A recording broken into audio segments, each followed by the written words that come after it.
Emma Reyes had perfected the art of invisibility. After 3 years of working as a housekeeper at the prestigious Goldcrest Hotel in Manhattan, she had mastered the ability to slip in and out of luxury suites without being noticed.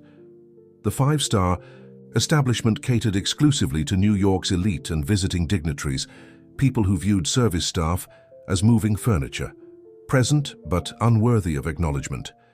On this particular Tuesday evening in September, Emma was finishing her shift on the penthouse floor. The corridors, carpeted in plush burgundy, absorbed the sound of her practical shoes as she pushed her cleaning cart toward the final suite on her schedule.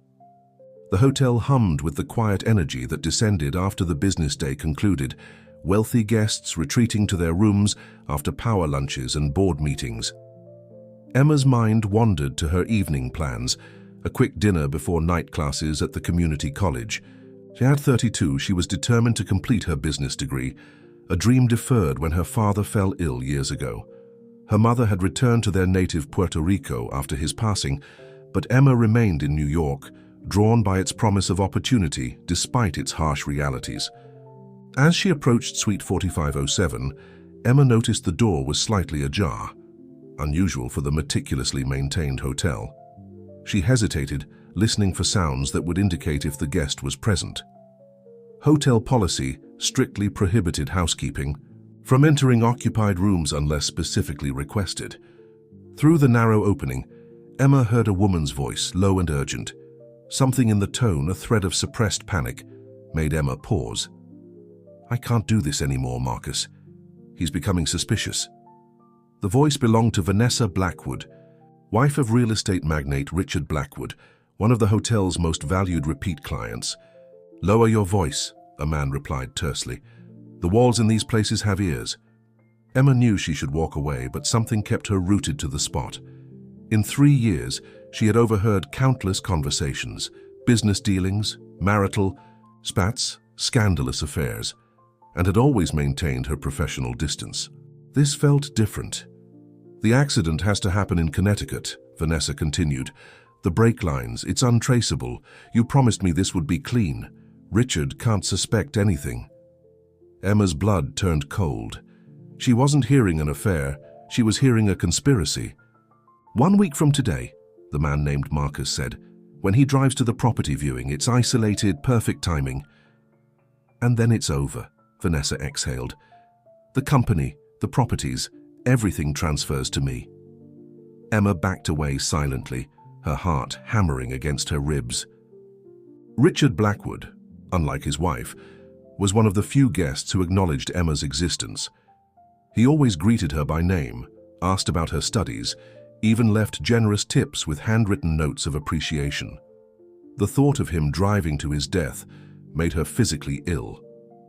The door to Suite 4507 abruptly swung open. Emma quickly bent down, pretending to retrieve something from her cart. Vanessa Blackwood emerged, immaculately dressed in a cream designer suit, her blonde hair swept into a perfect chignon. Her eyes swept over Emma with the familiar glaze of someone looking at furniture. "I need fresh towels," she said dismissively before striding toward the elevator. Minutes later, a man Emma didn't recognize, presumably Marcus, exited the suite, checking his expensive watch before heading in the opposite direction. Emma completed her shift in a daze, the conversation replaying in her mind. What should she do? Going to the police seemed logical, but what proof did she have beyond an overheard conversation? Would anyone believe a housekeeper over Vanessa Blackwood, socialite and philanthropist whose charity galas made the society? Pages? As Emma clocked out, she saw Richard Blackwood entering the hotel lobby. Tall and distinguished with salt and pepper hair, he moved with the confident ease of someone accustomed to wielding power.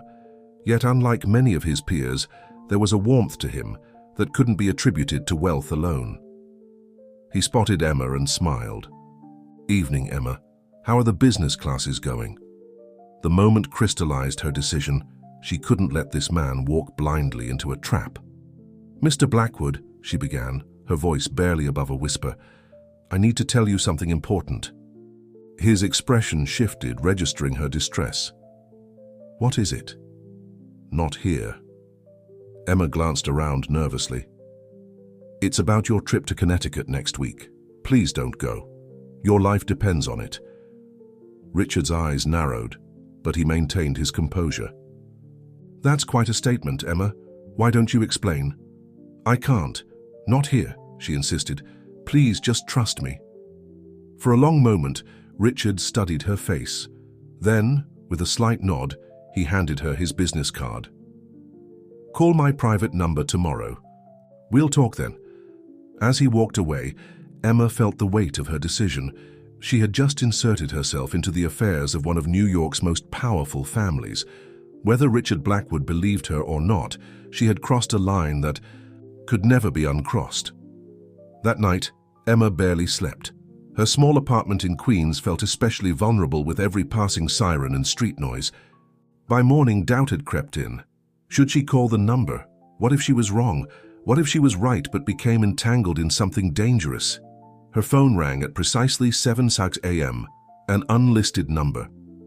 "Emma Reyes?" The voice wasn't Richard's. "Yes?" she answered cautiously. "Mr. Blackwood would like to meet with you. A car is waiting outside your building." Emma peered through her blinds. A black SUV with tinted windows idled at the curb. "How do you know where I live?" Fear tightened her throat. "Mr. Blackwood has resources, Ms. Reyes. The matter you raised yesterday requires discretion. Are you coming downstairs or should the driver leave?" 20 minutes later, Emma found herself entering a private office in a nondescript building in Midtown. Richard Blackwood sat behind a desk, his expression unreadable. "Please sit down," he said, gesturing to the chair opposite him. "Now tell me exactly what you heard." Emma recounted the conversation verbatim, watching Richard's face carefully. If he was shocked, he hid it well. Only a slight tightening around his eyes betrayed any emotion. When she finished, he was silent for a long moment. "Do you know what you're accusing my wife of, Emma?" "Yes, sir." "That's why I hesitated to tell you, but I couldn't live with myself if something happened and I'd said nothing." Richard stood and walked to the window, looking out at the Manhattan skyline. "You realize this could cost you your job, your reputation, possibly more?" Emma swallowed hard. "Yes, but it would cost you your life." He turned back to her, his icy expression softening slightly. "Why would you take such a risk for me? We're barely acquaintances." "Because it's the right thing to do," Emma said simply. "And because you've always treated me like a human being, not just the help." Richard nodded slowly. "I believe you, Emma, and I need your help." "My help? How?" "I've suspected something. Wasn't right for months. Financial discrepancies, secretive phone calls, sudden changes in Vanessa's behavior. But this..." He shook his head. "I need evidence, and you may be the only person who can help me get it." Emma felt a chill. "What are you asking me to do?" "Nothing illegal, but potentially dangerous." Richard leaned forward. "My wife doesn't..." "See you, none of them do. That's your advantage. I need you to keep your eyes and ears open, report anything suspicious." "You want me to spy on your wife?" Emma asked incredulously. "I want you to help me uncover the truth. There's more at stake here than just my life, Emma. I think Vanessa is involved in something bigger, something that could hurt many people." Emma's thoughts raced. She had come forward to warn this man, not to become entangled in a web of deception and counterplots. Yet something in Richard's expression, a vulnerability beneath the powerful exterior, made her hesitate to refuse. "If I do this, what happens after?" Richard's answer was immediate. "I'll make sure you're protected and compensated." Emma shook her head. "I don't want your money, Mr. Blackwood. I just want to do the right thing and go back to my normal life." A sad smile crossed his face. "I'm afraid, Emma, that your normal life ended the moment you overheard that conversation. The question now is what your new normal will look like, and whether you'll have a say in shaping it." As the weight of his words settled over her, Emma realized he was right. There was no going back now. She was already in too deep. "Okay," she said finally, "I'll help you, but I need to know everything, what you suspect, who might be involved. No more secrets." Richard nodded, relief evident in his posture. "Thank you, Emma. We'll start right now." As he began to outline what he knew, Emma couldn't shake the feeling that her life had just veered onto a path she never could have imagined. For better or worse, her days of invisibility were over. The next 3 days passed in a blur for Emma. By day, she maintained her housekeeping duties at the Goldcrest, hyper-aware of Vanessa Blackwood's movements. By night, she met with Richard, in various discreet locations around the city, sharing observations and piecing together a disturbing puzzle. "Vanessa made another call today," Emma reported, sliding into a booth at an all-night diner in Queens, far from the luxury of Midtown. "She mentioned something about offshore accounts and the foundation." Richard nodded, his fingers tapping nervously on his coffee mug.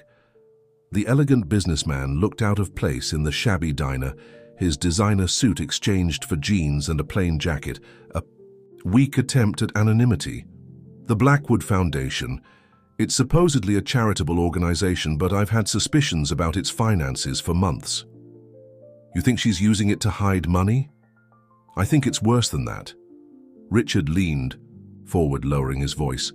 "I believe she's using my foundation to launder money for someone else, someone powerful." Emma frowned. "But who would have that kind of influence over her?" "That's what we need to find out." Richard pulled out his phone, showing Emma a photograph of a distinguished older man with piercing eyes. "This is Senator William Hayes. He chairs several committees that oversee international business regulations. He's also been unusually close with my wife recently." "You think they're—" Emma trailed off delicately. Richard shook his head. "No, not romantically. This is business. Dangerous business. Hayes has been pushing legislation that would benefit certain overseas investors, particularly in emerging markets where regulations are lax." Emma tried to process the implications. "So this isn't just about your wife wanting your money, it's about politics." "Money and power are always intertwined, Emma." Richard's expression darkened. "And I'm afraid my wife has gotten herself, and by extension me, involved with people who see both as a zero-sum game." The following day, Emma was assigned to clean the Blackwoods' suite. With Richard attending a business conference in Boston, deliberately avoiding Connecticut, Vanessa had the suite to herself. Emma timed her cleaning to coincide with Vanessa's regular spa appointment, giving her 30 minutes to look around without risk of interruption. The suite revealed little at first glance. Vanessa was too careful for obvious evidence. But as Emma methodically checked drawers and closets under the guise of cleaning, she discovered a burner phone hidden inside a hollowed-out book on the nightstand. Heart racing, she photographed it with the special phone Richard had given her but left it in place. She also found a small notebook tucked in the lining of a designer handbag containing what appeared to be account numbers and initials. That evening, she met Richard at a quiet bar in Brooklyn to share her findings. "Good work," he said, studying the photos. "These account numbers match some of the suspicious transfers I've been tracking. And look at these initials, WH-MS-JL. William." "Hayes Marcus Steinberg." "Who's JL?" Emma asked. Richard's expression grew grim. "Jonathan Layton. He was my friend and business partner for 15 years. He disappeared 6 months ago during a sailing trip, presumed drowned." His voice caught slightly. "I never believed it was an accident." Emma felt a chill run through her. "You think your wife was involved?" "I don't know, but the timing coincided with when she started acting differently." Richard ran a hand through his hair, a rare display of agitation. "Jonathan was investigating irregularities in our international holdings just before he vanished. The pieces were starting to align in a disturbing pattern." Emma found herself drawn deeper into Richard's world, not just out of concern for his safety, but also from a growing sense that something truly sinister was unfolding, something bigger than a domestic conspiracy. Her own life began to change subtly. She noticed unfamiliar cars parked outside her apartment building. Twice she spotted the same man following her on her commute. Richard assured her he had security watching over her, but Emma couldn't shake the feeling that others were watching, too. A week after their investigation began, Emma encountered Marcus Steinberg at the hotel. He was meeting Vanessa in the lobby bar, not bothering with the discretion of a suite this time. Emma volunteered to clean tables in the bar area, positioning herself within earshot. "The senator is getting impatient," Marcus said, voice low but audible to Emma's carefully attuned ears. "He wants assurances that things will proceed as planned." Vanessa sipped her martini with perfect poise. "Richard has postponed his Connecticut trip. I don't know why." "Then find another way," Marcus snapped. "We have a schedule to maintain. The vote is in 3 weeks and we need him out of the picture before then." "Don't tell me how to handle my husband," Vanessa hissed. "I've been managing this situation for months. Not well enough. The foundation is under scrutiny. We can't afford mistakes." Marcus checked his watch. "Speaking of which, I have a meeting with our mutual friend. He has concerns about loose ends. Tell him I have everything under control." As Marcus stood to leave, he locked eyes with Emma for a brief, heart-stopping moment. She quickly looked down, continuing to wipe the table, but felt his gaze linger. Had he recognized her from the hotel corridor that night? Or was she just another invisible service worker?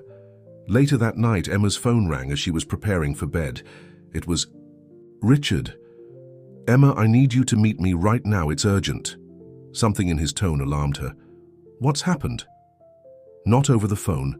There's a car waiting for you downstairs. Pack a bag, enough for a few days." "A few days? But I have work. Classes." "Emma, please." His voice softened. "I wouldn't ask if it wasn't important. I think you may be in danger." 30 minutes later, Emma found herself being driven to a luxurious brownstone in Brooklyn Heights. Richard greeted her at the door, looking haggard. "Thank you for coming. This house belongs to a friend who's overseas. You'll be safe here." "Safe from what?" Emma demanded, setting down her hastily packed bag. "What's going on?" Richard led her to an elegant living room where a wall-mounted screen displayed security, camera footage. "This was taken outside your apartment building 3 hours ago." Emma watched in shock as the footage showed Marcus Steinberg speaking with the superintendent of her building, clearly showing him a photograph. The superintendent nodded and led him inside. "He was looking for you," Richard said grimly. "My security team intercepted a call from Marcus to Vanessa afterward. They know you overheard their conversation. They know you warned me." The reality of her situation hit Emma like a physical blow. "What about my mother?"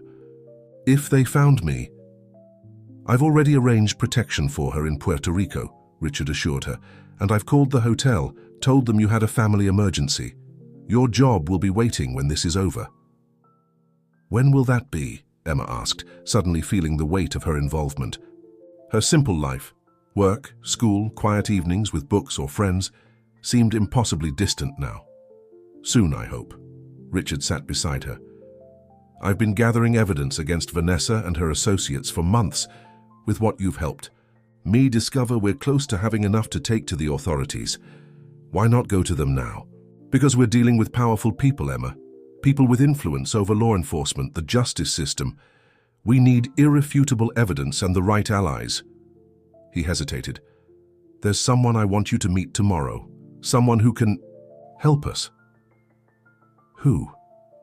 "Jonathan Layton." Emma stared at him. "Your business partner, the one who disappeared." Richard nodded, a faint smile crossing his weary face. "The one everyone believes is dead. He's been in hiding, gathering evidence about the same conspiracy we've uncovered. He reached out to me yesterday through secure channels." Hope flickered in Emma's chest for the first time in days. "So we're not alone in this?" "No," Richard agreed. "But that doesn't mean we're not in danger. Jonathan has been forced to abandon his life, his family. And now you've been uprooted too." Guilt shadowed his features. "I'm sorry for bringing this into your life, Emma." Emma thought about the alternative, staying silent, letting Richard walk into a death trap, potentially allowing whatever corrupt scheme Vanessa was involved in to succeed. "I'm not sorry," she said firmly. "Sometimes doing the right thing comes at a cost." Richard studied her with newfound respect. "You're an extraordinary person, Emma Reyes, far more than the invisible worker my wife and her friends assumed you to be." "I was invisible by necessity, not by nature," Emma replied. "My father always said that watching and listening would teach me more than talking ever could."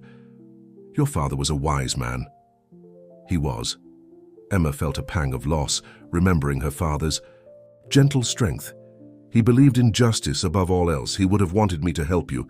As night descended over Brooklyn, Emma stood by the window of her temporary sanctuary, watching the lights of Manhattan sparkle across the river. Somewhere in that glittering landscape, Vanessa Blackwood and her co-conspirators were plotting their next moves. The thought should have terrified her, but instead Emma felt a strange calm settle over her. She had spent years making herself invisible, blending into the background of other people's lives.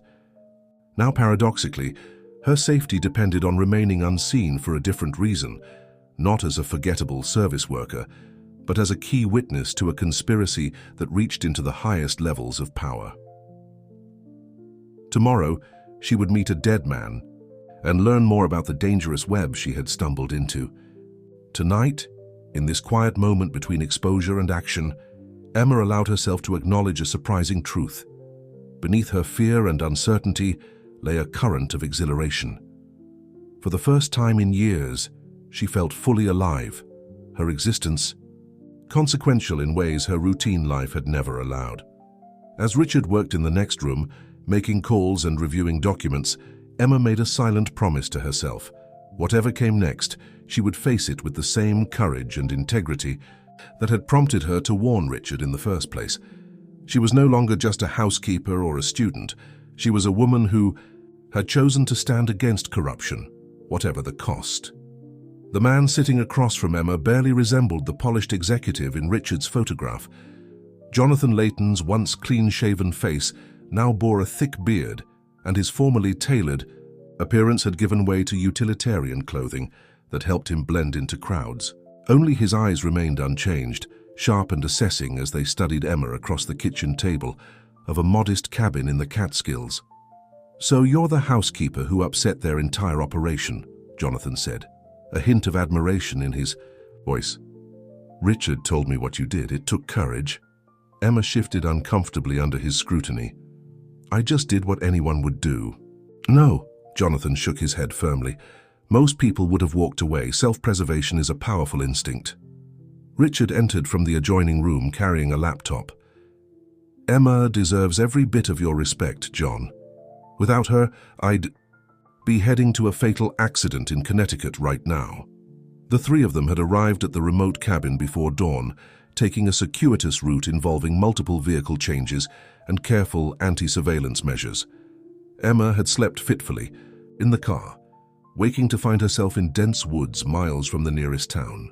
The cabin, Jonathan explained, belonged to his late uncle and was unknown to his former associates. "Let's get down to business," Jonathan said, spreading documents across the table. "What Emma overheard confirms what we've suspected. Vanessa isn't acting alone. She's part of a network involving Senator Hayes and several international investors." "But what exactly are they doing?" Emma asked, examining a complex diagram of financial transactions that Jonathan had created. "In simple terms," Jonathan leaned back, "they're manipulating global markets through inside information, policy influence, and strategic elimination of obstacles." "Like Richard," Emma noted. "And like my father," Jonathan added quietly. Emma looked up sharply. "Your father?" Richard and Jonathan exchanged glances. "My father was investigating unusual trading patterns at his investment firm 2 years ago," Jonathan explained. "He died in a car crash. Brake lines cut. Sound familiar?" A chill ran through Emma.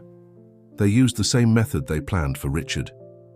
"It's their signature," Richard said grimly. "Clean, explainable, difficult to prove as sabotage. When John's father died, we had no reason to suspect foul play.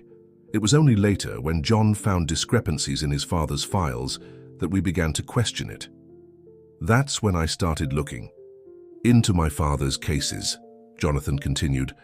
"One client in particular stood out, the Meridian Group, a holding company with connections to businesses in a dozen countries.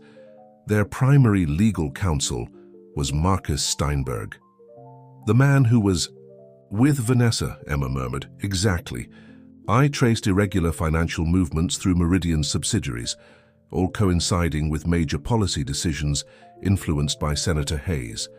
When I brought my concerns to Richard, He found similar patterns in his own company's international divisions Vanessa had taken special interest in after their marriage. Richard's expression darkened. I married her 5 years ago. She was charming, intelligent, seemingly devoted. I never suspected she might have targeted me deliberately because of my business holdings. The Blackwood name opened doors, Jonathan explained to Emma. Richard's company has legitimate operations in exactly the markets Hayes and his cronies wanted to manipulate. Vanessa positioned herself to influence those operations from within. Emma processed this information, connecting it to what she'd observed. The Blackwood Foundation, that's part of it too. The perfect vehicle for moving money, Richard confirmed. Charitable foundations can transfer funds internationally with minimal scrutiny. Vanessa gradually took over its management, claiming she wanted to support my business while pursuing her philanthropic interests. Jonathan pushed forward a document bearing the foundation's letterhead. Last year, the foundation made substantial grants to development projects in Southeast Asia, Eastern Europe and West Africa, all regions where Hayes has been pushing for special trade provisions. But these aren't real charitable projects, Emma guessed. Some are legitimate fronts, others exist only on paper. Jonathan tapped a particular entry. This one caught my attention, a vocational training center in Malaysia. The foundation transferred $5 million for its construction, but when I had a contact check the location, they found nothing but an empty lot. The scope of the conspiracy was staggering to Emma. What had begun as an overheard murder plot had expanded into something that spanned continents and involved powerful figures in finance, politics, and apparently organized criminal networks. What about this Marcus Steinberg? She asked. What's his role in all this? He's the fixer, Richard explained, the one who handles problems, like arranging accidents for people who get too close to the truth. A thought struck Emma. If Vanessa married you as part of this scheme, is she actually involved with Marcus? Richard's laugh held no humor. Oh, yes. They've been lovers for years, I discovered. Their relationship predates my meeting Vanessa. She was placed in my path deliberately. We met at a charity auction where she was volunteering. It was all orchestrated. The personal betrayal evident in Richard's voice touched Emma deeply.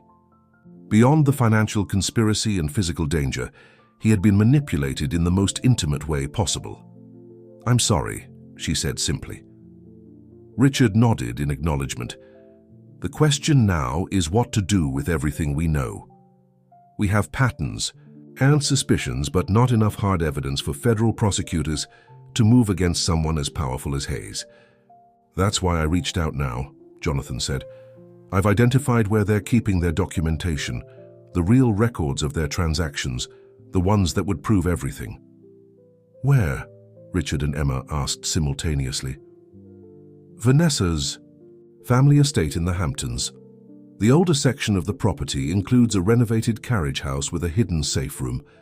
According to my source, that's where Marcus keeps the physical backup of their operation. Account details, communications, blackmail material on associates. He doesn't trust digital-only records. Richard frowned. How reliable is this source? He worked security for Marcus until he discovered what they were really involved in. He wants immunity in exchange for testimony. Jonathan hesitated. There's something else you should know, Richard. It's about your brother-in-law, Peter. Emma watched as Richard's face registered surprise. Vanessa's brother. He's been in Europe for years. He's not involved in this. He's not in Europe, Jonathan said gently. He's in a private medical facility in Connecticut.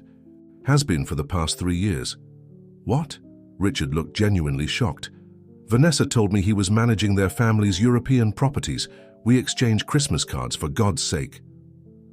The cards, the occasional phone calls, all manufactured. Peter discovered what Vanessa was involved in and threatened to expose her. Instead of eliminating him, they've kept him drugged and isolated, using his medical condition as cover. My source confirmed it last week. Richard slumped in his chair, the weight of this new betrayal evident in his posture. I knew she was capable of planning my death, but this, her own brother. It gets worse, Jonathan said grimly. The paperwork shows you as Peter's legal guardian with documentation granting you power of attorney. Signatures you never provided. Forged, Richard muttered. So if anything happened to me, control would revert to Vanessa as next of kin, Jonathan confirmed. She's been meticulous in creating a legal trail that protects her interests. Emma, who had been listening intently, suddenly straightened. Wait, if Richard is supposedly Peter's legal guardian, couldn't he demand to see him right now? Jonathan looked at her with newfound respect. Exactly what I was thinking. A guardian showing up unexpectedly might catch them off guard. And if Peter is being held against his will, Richard continued, catching on, getting him out could provide us with another witness, one they can't easily discredit. Plus evidence of forgery and false imprisonment, Emma added. The energy in the cabin shifted as possibility replaced despair. For the first time, they had a concrete action plan that might yield the evidence they needed. I'll make arrangements, Jonathan said, reaching for his phone. My source can get us details on the facility's security protocols. Richard should go in officially as the guardian, while I remain outside as backup. Emma... No, Richard interrupted. Emma goes back to the city. She's done enough, and it's too dangerous. Emma felt a flare of indignation. I'm already involved. Going back to my apartment isn't safe, and I can help. She's right, Jonathan agreed. Besides, we might need her. A woman accompanying you would make your visit less suspicious. She could pose as a nurse or social worker. Richard looked torn. Emma, this isn't your fight. It became my fight when I overheard that conversation, she replied firmly. And it became personal when Marcus came looking for me at my home. She met his gaze steadily. I'm seeing this through. After a moment, Richard nodded reluctantly. All right, but you follow our lead, and at the first sign of serious danger, you're out. Agreed? Agreed. As Jonathan made calls and Richard reviewed the forged guardianship documents, Emma stepped outside onto the cabin's small porch. The autumn forest surrounded her in a riot of red and gold leaves, peaceful in the afternoon. Sunlight? It seemed impossible that such tranquility could exist alongside the dark conspiracy they were unraveling. Her thoughts turned to her mother in Puerto Rico, to her small apartment in Queens, to the community college classes she was missing. How quickly life could change course. One overheard conversation had pulled her from the predictable path she'd been following. The door opened behind her, and Richard joined her on the porch. For a moment, they stood in companionable silence, watching a pair of cardinals flit between branches. My father used to say that character is revealed when no one is watching, Richard said finally. When you overheard Vanessa and chose to warn me, a man you barely knew, you showed extraordinary character. Emma smiled slightly.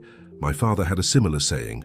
The measure of a person is what they do when they think no one will ever know. Wise man. He was. Emma turned to face him. He worked as a maintenance supervisor in hotels like the Goldcrest for 30 years. He taught me that dignity comes from within, not from how others see you. Richard studied her with curious intensity. You could have had an easier life, Emma, with your intelligence, your integrity. Why housekeeping? The question might have felt condescending from someone else, but Emma sensed genuine curiosity in Richard's tone. When my father fell ill, I needed flexible hours and steady income. The hotel provided both. Once he was gone, I stayed because it allowed me to take classes and save for my degree. She shrugged. It was never meant to be permanent, just a means to an end. And now? Emma looked out at the forest again. Now I'm not sure what comes next, but I know I can't go back to being invisible. Not after this. Richard nodded thoughtfully. When this is over, and it will be over, I hope you'll let me help you finish your education. No strings attached. Just an opportunity you've more than earned. Before Emma could respond, Jonathan appeared at the door, his expression urgent. We need to move. My source just confirmed that Vanessa is planning to visit Peter tomorrow, which means we need to get there tonight. The peaceful moment shattered as they rushed inside to prepare. Within 30 minutes, they had packed their meager belongings and were heading to the car, a sense of urgency driving their movements. As they pulled away from the cabin, Emma caught a final glimpse of the peaceful forest retreat in the rearview mirror. Ahead lay uncertainty and danger, a confrontation with forces more powerful than she had ever imagined facing. Yet strangely, she felt no regret. For the first time in years, Emma Reyes was fully visible, her actions consequential, her choices her own. Whatever happened next, she had stepped out of the shadows of others' lives and into the center of her own story. Pinewood Wellness Center looked nothing like a prison. Set amid manicured grounds in a wealthy Connecticut suburb, the facility resembled a luxury resort more than a medical institution. Tasteful signage, discreet security features, and an air of exclusive tranquility suggested a place where the wealthy sent family members for rest and rehabilitation. Emma, dressed in a conservative navy suit borrowed from Jonathan's emergency supplies, walked beside Richard toward the main entrance. Her heart pounded beneath her professional demeanor as she clutched a leather portfolio containing fabricated credentials identifying her as Dr. Elena Vasquez, psychiatric consultant. "Remember," Richard murmured as they approached the reception desk, "let me do most of the talking. If they ask you direct questions, keep your answers brief and clinical." Emma nodded almost imperceptibly, channeling the confident bearing she'd observed in the professional women who frequented the Goldcrest. She had spent the 2-hour drive rehearsing medical terminology and reviewing the details of their cover story. The receptionist, a polished woman in her 50s, greeted them with practiced warmth. "Good afternoon. How may I help you?" Richard stepped forward, emanating the quiet authority that came naturally to him. "Richard Blackwood to see Peter Mitchell. I'm his legal guardian." He placed the guardianship documents on the counter. "This is Dr. Vasquez, who's consulting on Peter's case." The receptionist's smile never wavered, but Emma noticed a flicker of surprise in her eyes. "Mr. Blackwood, what a pleasure. We weren't expecting you today." "That's the point of an unscheduled visit," Richard replied pleasantly but firmly. "As guardian, I need to ensure Peter's care meets our standards at all times, not just when the facility expects inspection." The woman's fingers moved discreetly over her keyboard. "Of course, sir. I'll just need to verify your identification and alert Dr. Winters that you're here." As she examined Richard's ID, Emma scanned the reception area, noting security cameras, door access panels, and the positions of staff. Jonathan had briefed them thoroughly on the facility's layout based on his sources' information, but seeing it firsthand made the reality of their mission sink in. "Dr. Winters will be with you shortly," the receptionist announced, returning Richard's ID. "Please have a seat in our waiting area." They sat in plush armchairs, maintaining their professional facade while acutely aware of the stakes. According to Jonathan's source, Peter Mitchell had been kept in a perpetual state of chemical sedation, presented to staff as treatment for severe bipolar disorder with paranoid features, a condition he didn't actually have. A tall, silver-haired man in a white coat appeared, extending his hand to Richard. "Mr. Blackwood, I'm Dr. Winters, Peter's primary physician. This is unexpected. As I explained to your receptionist, I believe in unannounced visits." Richard's tone remained cordial but unyielding. "This is Dr. Vasquez, who's consulting on Peter's case. I'd like her to evaluate his current condition." Dr. Winters turned to Emma with professional scrutiny. "I wasn't aware we had approved an outside consultant." Emma met his gaze steadily. "The approval came through Mr. Blackwood as legal guardian. I've reviewed Mr. Mitchell's files and have concerns about his medication regimen that I'd like to discuss after seeing the patient." The perfect balance of authority and deference in her tone seemed to satisfy Dr. Winters, who nodded somewhat reluctantly. "Very well, please follow me." As they walked through keycard access doors into the residential wing, Emma noticed the gradually increasing security features: more cameras, staff with subtle earpieces, reinforced doors. This was indeed a gilded cage. Dr. Winters provided a practiced overview of Peter's treatment as they walked. "We've maintained him on a combination of mood stabilizers and antipsychotics, which has significantly reduced his paranoid episodes. The delusions about conspiracy and persecution have diminished, though he still has periods of agitation. Richard nodded gravely, playing his role while Emma made notes in her portfolio, buying time to observe their surroundings.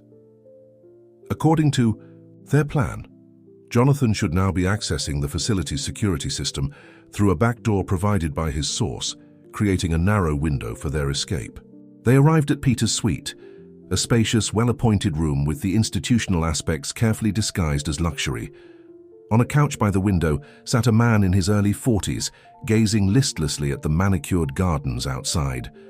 Though he resembled Vanessa in coloring and bone structure, his once athletic frame had grown soft, his movements sluggish. "Peter," Dr. Winters called gently, "you have visitors." Peter Mitchell turned slowly, his eyes dulled by medication. At the sight of Richard, however, a spark of recognition flickered across his face. "Richard?" The word came out slurred but distinct. "You came." Richard crossed the room and took Peter's hand, genuine emotion breaking through his professional facade. "Yes, I'm here. How are you feeling?" Dr. Winters interjected smoothly. "Peter has good days and challenging days. Today seems promising." Emma approached, introducing herself as Dr. Vasquez while covertly studying Peter's physical condition. The signs of long-term sedation were evident: tremors in his hands, sluggish pupil response, dry mouth. But beneath the pharmaceutical haze, intelligence and desperation shone in his eyes. "I'd like to speak with Peter privately," Richard stated. "Family matters." Dr. Winters hesitated. "We generally have staff present during visits to monitor for any triggers that might cause distress." "I understand your protocols," Emma intervened, "but Mr. Blackwood's presence has clearly had a positive effect. A brief private conversation would provide valuable insight into Mr. Mitchell's familial associations and cognitive functioning in a naturalistic setting." After a moment's consideration, Dr. Winters nodded. "Very well, 10 minutes, I'll be just outside." Once the door closed, Richard immediately knelt beside Peter. "Peter, listen carefully. We know what Vanessa has done. We're here to get you out." Peter's eyes widened, clearing slightly. "Not safe," he whispered. "They're watching." "Not right now," Emma assured him, keeping her voice low. "The cameras in this wing will loop empty footage for exactly 8 minutes. Can you walk?" "With help." Peter struggled to sit up straighter. "They keep me drugged. Clear moments are rare." Richard quickly explained their extraction plan while Emma retrieved a small bottle from her portfolio, a mild stimulant provided by Jonathan's medical contact to temporarily counteract Peter's sedation. "This will help you function for the next few hours," she explained, helping him take the medication. "It's not a complete reversal, but it should improve your coordination." Peter swallowed the pills, then grasped Richard's arm with surprising strength. "Richard, it's bigger than you know. Vanessa, Hayes, they're just intermediaries. There's someone above them." "We can discuss everything once you're safe," Richard interrupted gently. "Right now, we focus on getting out of here." Emma checked her watch. "We have 5 minutes left on the camera loop." She moved to the closet, quickly selecting practical clothing for Peter. "Change into these. We'll leave through the service corridor." As Peter changed with Richard's help, Emma prepared the next phase, a distraction to cover their exit. According to the blueprints Jonathan had obtained, the fire alarm system would trigger an automatic unlock of certain doors while staff followed evacuation protocols. Once Peter was dressed, Emma handed him a baseball cap and sunglasses. "Ready?" He nodded, already showing signs of improved alertness from the medication. "I've been ready for 3 years." Emma activated the small device concealed in her portfolio, a remote trigger for the smoke bombs Jonathan had planted near the West Wing's environmental controls. Seconds later, alarms blared through the facility. Dr. Winters burst in, his composure finally cracking. "We need to evacuate. Please follow standard." He stopped, registering Peter's changed appearance and their clear preparedness. Before he could react, Emma moved with unexpected precision, applying pressure to a specific point on his neck, That Jonathan had taught her, not enough to cause harm, but sufficient to disorient him momentarily. Richard caught the doctor as he stumbled, easing him into a chair. "Sorry about this," Richard said, genuinely regretful. "You're just doing your job, but so are we." They left the disoriented doctor behind, joining the stream of staff and patients moving toward evacuation points. In the controlled chaos, no one paid particular attention to Peter between his two companions, his medical shuffling now an advantage as it matched the pace of the evacuation. Instead of following the main group, they diverted down the service corridor as planned, Emma leading the way based on the facility maps she had memorized. Jonathan was waiting at the service entrance with a nondescript van, engine running. "Any complications?" he asked as they helped Peter into the back. "Nothing we couldn't handle," Richard replied, climbing in beside his brother-in-law. "Peter has information about someone above Hayes, someone controlling the entire operation." Jonathan's expression darkened as he pulled away from the facility, driving at a careful, unhurried pace to avoid attention. "I suspected as much. The money flow pattern suggested a higher authority." As they put distance between themselves and Pinewood, Peter gradually became more coherent, the stimulant beginning to counteract years of sedation. "They called him the chairman," he explained, his words becoming clearer. "I never saw his face, never heard his real name. But he's the one who gives the orders." "How did you discover all this?" Emma asked from the front passenger seat. Peter's eyes clouded with painful memories.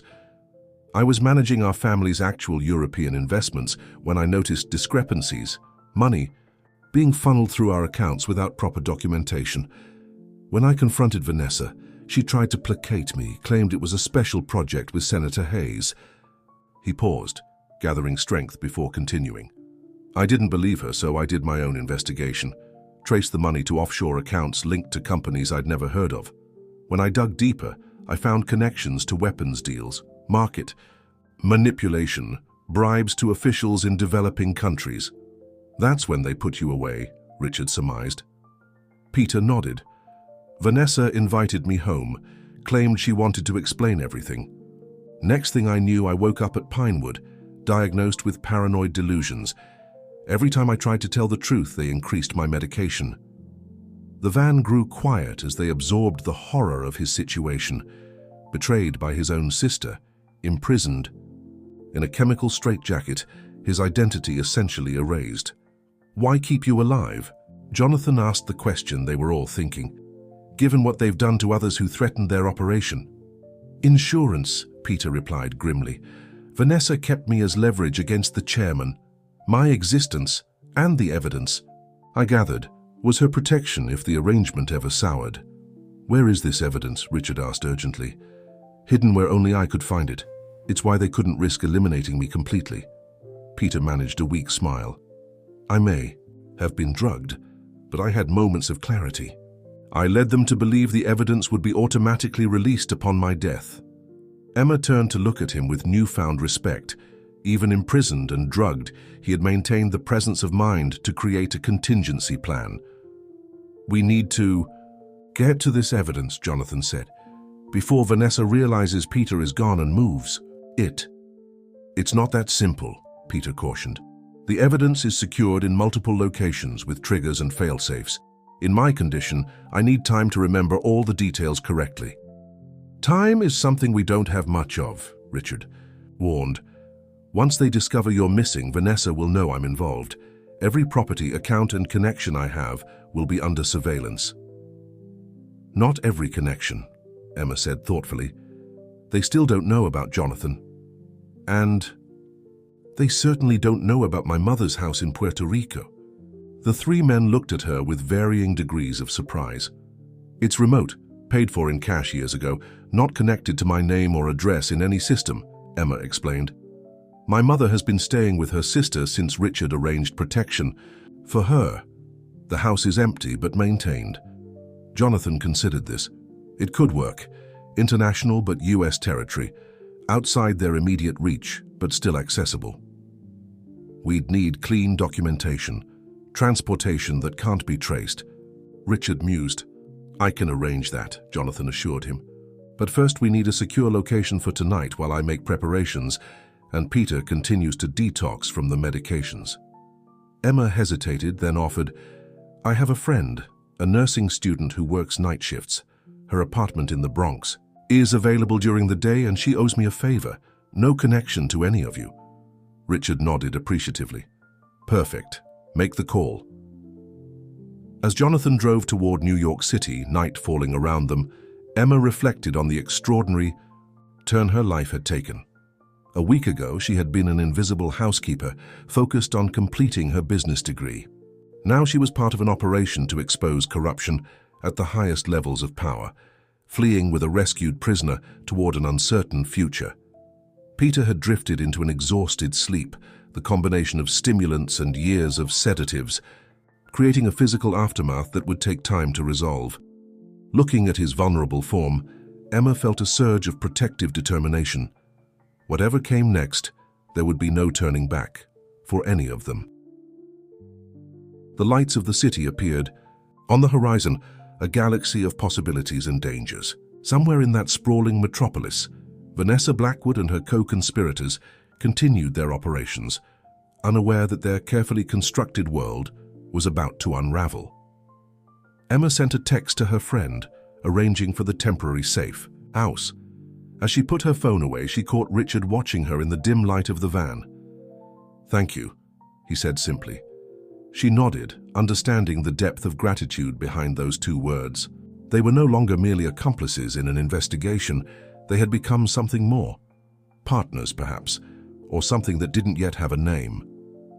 As the van merged into the stream of traffic entering the city, Emma felt strangely at peace despite the danger surrounding them. For the first time in years, her actions aligned perfectly with her truest self, the woman her father had raised her to be, not invisible, but integral, not incidental, but essential. The game had changed, and so had she. Dawn broke over San Juan as Emma stood on the weathered deck of her mother's modest beachfront house, watching waves crash against the shore. 3 weeks had passed since their dramatic escape from Pinewood Wellness Center. 3 weeks of constant movement, careful planning, and gradual assembly of the evidence that would bring down Vanessa Blackwood and her co-conspirators. The journey to Puerto Rico had been complicated but successful. Jonathan's connections had provided them with clean documentation and transportation that couldn't be traced.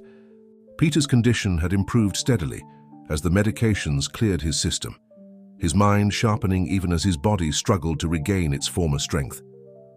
Emma heard footsteps and turned to see Richard approaching with 2 mugs of coffee. He looked different here, more relaxed in linen pants and a casual shirt, his normally perfect hair slightly tousled by the sea breeze. The change suited him. "The others are up," he said, handing her one of the mugs. "Jonathan thinks we're ready." Emma nodded, taking a sip of the strong coffee. Peter's final piece of evidence came through. Yes, his old colleague in Zurich delivered the banking records last night. They complete the puzzle. Richard leaned against the railing beside her. "We have officially documented financial connections between Senator Hayes, Vanessa, Marcus Steinberg, and 7 international shell corporations." "And the chairman?" Richard's expression darkened. "That's the biggest revelation. All evidence points to Lawrence Montgomery." The name sent a chill through Emma despite the warm morning. Lawrence Montgomery was a financial titan, his investment firm controlling billions in assets worldwide. His philanthropy was legendary, his political connections spanning both parties, his public image impeccable. "I still can't believe it," she murmured. "He funds education initiatives, cancer research, affordable housing." "The perfect cover," Richard said grimly. "His legitimate businesses and charitable work shield his other operations from scrutiny. Peter's evidence shows Montgomery has been orchestrating market manipulations for decades, using Hayes's legislative influence and people like Vanessa to execute his strategies." Emma shook her head, still processing the scope of the conspiracy. "And all those accidents. Necessary eliminations of people who got too close," Richard confirmed, "including Jonathan's father and, if they'd succeeded, me." They stood in silence for a moment, watching the waves. Emma thought about how far they'd come from that fateful evening at the Gold Crest Hotel, the invisible housekeeper, and the wealthy entrepreneur, unlikely allies thrust together by circumstance, now bonded by shared purpose and growing affection. "The FBI contact is meeting us at 11, Richard said, checking his watch. "Everything we've gathered, financial records, communication logs, Peter's testimony, the forged guardianship documents, it's all going directly to the federal prosecutor, Jonathan Trusts." "Do you think it will be enough?" Emma asked, voicing the concern that had haunted them all. "These are powerful people with resources we can't imagine." Richard turned to face her fully. "It has to be. We've created multiple secure copies of all evidence, distributed to trusted parties, who will release everything publicly if anything happens to any of us. The insurance policy Peter created for himself, we've expanded it to protect us all." Emma nodded, finding comfort in their thoroughness. Over the past weeks, she had witnessed firsthand the meticulous attention to detail that had made Richard successful in business, now repurposed to build an airtight case against the conspirators. Inside the house, Jonathan and Peter were reviewing documents at the dining table, surrounded by laptops and files. Peter looked remarkably transformed from the drugged, confused man they'd rescued from Pinewood. Though still thin, his eyes were clear and focused, his movements decisive. "Morning," Jonathan greeted them. "Final checks are almost complete. The secure server upload is done, and the FBI has confirmed receipt of the preliminary files." "Any news on the surveillance?" Richard asked. Jonathan nodded. "Vanessa has been in closed-door meetings with Hayes and Montgomery for the past 2 days. They know something's wrong, but our sources indicate they haven't connected it to Peter's disappearance yet. They believe he's still at Pinewood. The facility has been covering up his absence under threat from Marcus." "And where is Marcus?" Emma asked. "That's the concerning part," Peter interjected. "He's gone off-grid. No electronic or physical. Trailed for the past 36 hours. A knot formed in Emma's stomach. Marcus Steinberg was the most dangerous of their adversaries, the one who arranged accidents and eliminated problems. His disappearance could only mean he was operating in the shadows, possibly hunting them. "The meeting location is secure," Richard confirmed. Jonathan nodded. "FBI chosen, last-minute notification, multiple approaches monitored. If Marcus is on the island, he won't find us there." As they gathered their materials and prepared to leave, Emma stepped into the small bedroom that had been hers as a child during summer visits to her mother. She had a change of clothes and a new identity ready, part of their contingency plan. If things went wrong, Jonathan had insisted that each of them be prepared to disappear immediately if necessary. A soft knock at the door preceded Richard's entrance. He closed the door behind him, his expressions serious. "Emma, before we go, there's something I need to say." Her heart quickened at his tone. "What is it?" "After today, regardless of the outcome, everything changes." He took her hands in his. "The case against Montgomery and the others will become public. I'll have to deal with the fallout from Vanessa's betrayal, rebuild my company's reputation, likely testify in multiple proceedings." "I understand," Emma said, trying to ignore the hint of disappointment she felt. These past weeks of shared purpose had created a connection between them that transcended their different backgrounds. The thought of returning to their separate worlds left an unexpected hollowness. "What I'm trying to say," Richard continued, "is that I don't want to do it alone." His eyes held hers with an intensity that made her breath catch. "These weeks, with you, seeing your courage, your integrity, your remarkable mind, have shown me what a true partnership can be." Emma felt a rush of emotion, but caution tempered her response. "Richard, we've been in an extraordinary situation. Crisis brings people together in ways that normal life doesn't sustain. I know the difference," he insisted gently. "I've lived through a false relationship with Vanessa, all surface, no substance. What I feel with you is the opposite. You saw me as a person worth saving when you had nothing to gain and everything to lose. That kind of genuine connection doesn't come along often." Before Emma could respond, Jonathan's voice called from the main room. 2-minute warning. We need to move." Richard squeezed her hands. "We'll continue this conversation after the meeting. Just promise me you'll consider a future, where we face whatever comes next together. Emma nodded, emotions too complex to voice competing within her. I promise.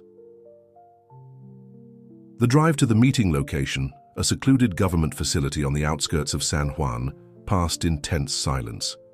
Each of them was absorbed in private thoughts, mentally preparing for the handoff that would set unstoppable events in motion. Security at the facility was tight but discreet. They were escorted through a series of checkpoints to a conference room where 3 people waited: FBI Special Agent Diana Ortiz, Federal Prosecutor James Harrington, and a technical specialist who introduced himself only as Chen. The next 2 hours were intense and methodical. Peter presented his testimony, supported by the documentary evidence they had assembled. Jonathan walked the officials through the financial trails, while Richard detailed Vanessa's role and the attempts on his life. Emma provided her account of the overheard conversation that had initiated their investigation. Throughout the process, Agent Ortiz remained professionally neutral, but Prosecutor Harrington became increasingly animated as the scale of the conspiracy emerged. "This is extraordinary," he said finally, surveying the assembled evidence. "You've handed us one of the largest financial and political corruption cases in recent history. The ramifications will be explosive," Agent Ortiz finished for him. "Which is why security is paramount. Until arrests are made, all of you remain at risk." "We've arranged secure accommodations," Chen added. "You'll be moved immediately after this meeting to a federal safe house until the initial arrests are executed." Richard frowned. "That wasn't our agreement. We have our own security measures in place." "With all due respect, Mr. Blackwood," Agent Ortiz countered, "Marcus Steinberg is still at large, and our intelligence suggests he has operatives actively searching for you. The safe house is non-negotiable." Emma exchanged glances with Richard, sensing his reluctance to cede control of their safety to others, even federal authorities. After weeks of relying solely on themselves and Jonathan's network, trusting outsiders felt dangerous. A subtle vibration from Jonathan's secure phone interrupted the tension. He checked it, his expression changing from concentration to alarm. "We need to move now." He showed the screen to Richard. "Marcus has been tracked to San Juan. He arrived on a private flight 3 hours ago." Agent Ortiz immediately activated her radio. "Security breach potential. Initiate lockdown protocols and prepare for immediate evacuation of the witnesses." What followed was a blur of activity. Emma found herself being hustled along with the others toward the building's secure garage, surrounded by armed agents. The atmosphere of controlled urgency heightened her senses, making her acutely aware of every sound, every movement in her peripheral vision. They had almost reached the vehicles when the first explosion rocked the building. Alarms blared as the lights flickered and smoke filled the corridor. Emma felt Richard's hand grab hers, pulling her toward one of the SUVs as agents shouted instructions and drew weapons.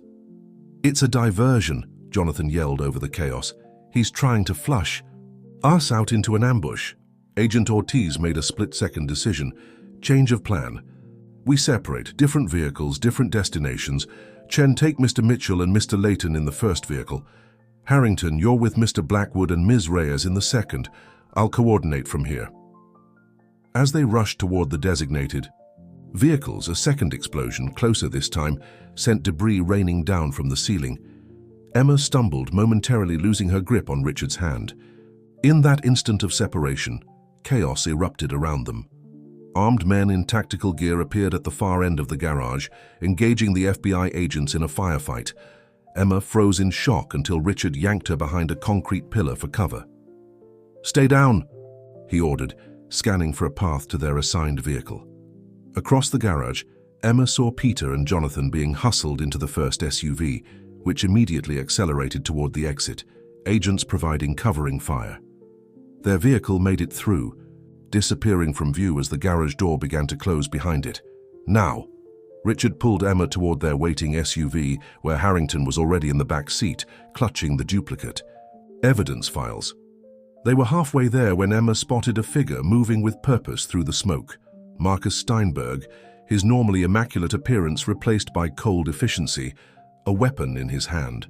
He wasn't shooting indiscriminately, Like his hired men, he was moving directly toward them with singular focus. "Richard!" Emma's warning came just as Marcus raised his weapon. What happened next seemed to unfold in slow motion. Richard pushed Emma forward toward the vehicle, placing himself between her and the threat. Agent Ortiz, spotting Marcus, fired 3 rapid shots that sent him diving for cover. The momentary reprieve allowed Richard and Emma to reach the SUV, scrambling inside as the driver gunned the engine. Bullets pinged against the armored exterior as they accelerated toward the exit. Emma looked back to see Agent Ortiz covering fire, enabling their escape before retreating herself. The garage door began closing again, but their driver aimed directly for the narrowing opening, barely squeezing through before it sealed shut. The SUV swerved onto the road, tires screeching as they fled the facility. Inside, Harrington was on a secure line, reporting the attack and coordinating with other federal agents. Richard held Emma close, both of them breathing heavily from the adrenaline rush. "Is everyone okay?" The driver called back, navigating through traffic at high speed. "Unharmed," Richard confirmed, quickly checking Emma for injuries. "Where are we headed?" "Secondary safe house," the driver replied tersely. "Different location than originally. Planned? We'll rendezvous with the other team there if they made it out." "If," Emma echoed, fear clutching at her heart. "What about Peter and Jonathan?" Harrington lowered his phone. "They got away clean, already en route to the secondary location." Relief washed over Emma, followed quickly by renewed tension as she processed how narrowly they had escaped. Marcus had found them despite all precautions, a sobering reminder of the resources and determination of their adversaries. For the next hour, they followed an elaborate route designed to detect and lose any possible surveillance, changing vehicles twice, before finally approaching a nondescript house in a quiet residential neighborhood outside San Juan. Inside, they found Peter and Jonathan already settled, working with federal technicians to upload their evidence to secure government servers. The reunion was emotional but brief. There was still work to be done, statements to formalize, procedures to follow. As night fell, the house hummed with activity. Additional agents arrived, security perimeters were established, and a video link was set up for an emergency meeting with senior Justice Department officials in Washington. The attack had accelerated the timeline. Arrests would begin within hours rather than days. Emma found a quiet moment alone on the house's small back patio, trying to process everything that had happened. The enormity of the day's events, the evidence handoff, the attack, their narrow escape, left her feeling simultaneously exhausted and wired. Richard joined her, 2 glasses of water in hand. "The first warrants are being executed in New York and D.C., he said, offering her one of the glasses. "Vanessa, Hayes, and several of their associates will be in custody by morning." "And Montgomery?" "More complicated. His security is extensive, but they have teams in position." Richard sat beside her on the small bench. "Marcus is still at large, but he's now the subject of a full federal manhunt. His attack on a government facility has elevated the threat level significantly." Emma nodded, taking a sip of water. The cool liquid soothed her parched throat, a small comfort amid turmoil. "What happens tomorrow?" "We'll be moved to the mainland, separate secure locations until the initial prosecutions are complete. They want to keep us apart to minimize risk." Richard's voice held a note of regret. It could be months before the immediate danger passes. The thought of separation after everything they'd been through together felt wrong to Emma. These people, Richard, Jonathan, even Peter, had become her family through shared purpose and danger. The bond between them transcended ordinary relationships. "Earlier today, before the meeting," she began hesitantly, "you were saying something about the future." Richard's expression softened. "I meant every word. When this is over, truly over, I want to explore what we could be together. Not as the billionaire and the housekeeper, but as Richard and Emma, 2 people who found each other in the most unlikely circumstances." Emma felt warmth spread through her chest. "I'd like that too. But you need to know something first." She took a deep breath. "I'm not going back to housekeeping, This experience has shown me what I'm capable of, what I want from life.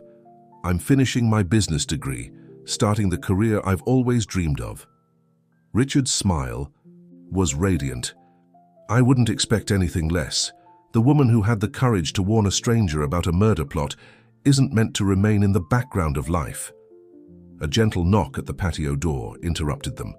Agent Ortiz, looking tired, but composed despite her earlier firefight, stepped outside. "I apologize for the intrusion, but I have news you should hear immediately." Her expression was carefully neutral. "Lawrence Montgomery is dead." Emma and Richard exchanged shocked glances.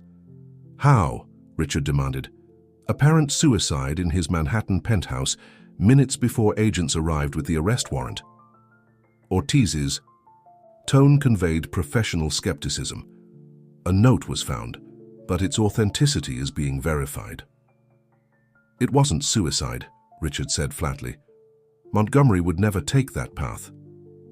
"We share your suspicion," Ortiz acknowledged. "Early evidence suggests someone else was present. The investigation is ongoing." After Ortiz departed, Emma and Richard sat in stunned silence, absorbing this unexpected development. "Marcus," Emma finally said, "cleaning up loose ends?" "Or someone even higher up," Richard suggested. "Montgomery might have been powerful, but no one builds an operation of this scale alone. There could be others we haven't identified yet." The thought was chilling, the possibility that their efforts had only scratched the surface of a deeper conspiracy. Yet instead of despair, Emma felt a renewed sense of purpose. "Then our work isn't finished," she said quietly. "Whatever happens, next whatever we discover, we face it together." Richard took her hand, interlacing their fingers. "Together," he agreed. As night settled fully over Puerto Rico, Emma looked up at the stars scattered across the velvet sky. The future remained uncertain, filled with potential dangers and revelations yet to come. But for the first time in years, she felt herself moving forward with clear purpose, surrounded by people she trusted, no longer invisible, but essential to the unfolding story. The woman who had once cleaned the rooms of the powerful was now helping to clean up the corruption those same powerful figures had created. It wasn't the life she had planned, but it was the life she had chosen, one act of courage at a time. And looking at Richard beside her, Emma knew with absolute certainty that whatever came next, she would never again retreat into invisibility. She had found her voice, her strength, her place in the world, not in the shadows but in the light of truth. Fimda Historia. Dear listeners, we hope the story of Emma and Richard has captivated you from beginning to end. This tale of courage, corruption, and unexpected connections reminds us that sometimes the most powerful changes in our lives begin with a single moment of bravery. To continue this emotional journey, we've prepared a special playlist with equally compelling stories that explore the complexities of human connection and moral courage. Find it by clicking on the link to your left. If you enjoyed this story, please don't forget to subscribe to our channel and give this video a thumbs up. Every day we bring unique narratives that delve into life's most profound challenges and transformations. Don't miss our upcoming content. Each story offers a new perspective on the human experience. We'd love to hear your thoughts in the comments below. What would you have done in Emma's position?